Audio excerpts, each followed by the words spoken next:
So how's your bank balance? Is it better than it was this time last year? It should be. And if not, we have Simply Money's Amy Wagner joining us this morning with some simple saving hacks that can help out. Amy, you always have the tips. Help us out here. Well, I do. And getting ahead, especially when it comes to money, is never an easy thing. But there are some pretty painless things you can start doing now that when you get to the end of 2018 can make a pretty big difference. So let's start with your paycheck. Okay. Do you always know when the paycheck is coming?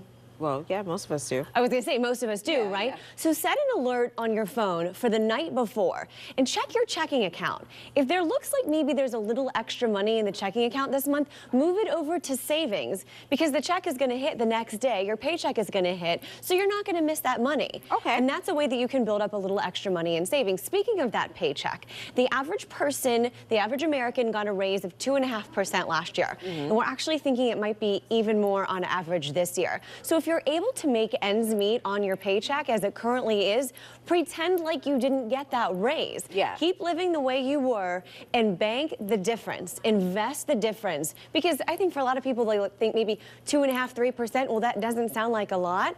But if you invest it over the course of a number of years, that money is going to make a huge, huge difference.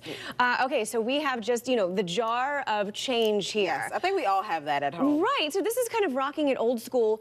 My husband uses cash every day still. And so he actually, this is his, and over the course of a year or two, at the end of every day, he'll come home and just dump the change in here, several $100. Oh. And you can do with that, of course, what you want, but it's just kind of being mindful about maybe not throwing the, throwing the change in 10 different places. Yeah. Always have a place to put it and keep an eye on how much it's coming to and get a plan for that money. I usually get it and it's like 5 cents here, 10 cents there, and it's like, well, just throw it in the car.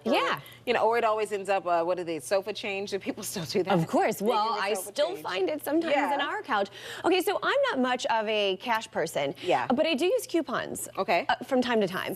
So look at the receipt at the bottom. Look how much you save with the coupons and put that amount of money into a jar. Because a lot of people are saving money, but they're not really putting it to use for them. So if you are a couponer and you maybe look at the bottom of that Kroger receipt and see you saved $12 or whatever it is that day, put the $12 aside, and at the end of the year, see how much you are actually able to save by living that way. Two things will happen. I think you'll probably do it even more. And second, you're going to have money then that you can do with what you want. Right. And then I'm going to challenge you, Charisse, to spend 1 hour every week looking at ways to save money. Do you ever check, like with your cell phone bill, how much data you're actually using? Because a lot of people have more data and are paying for it than they need to.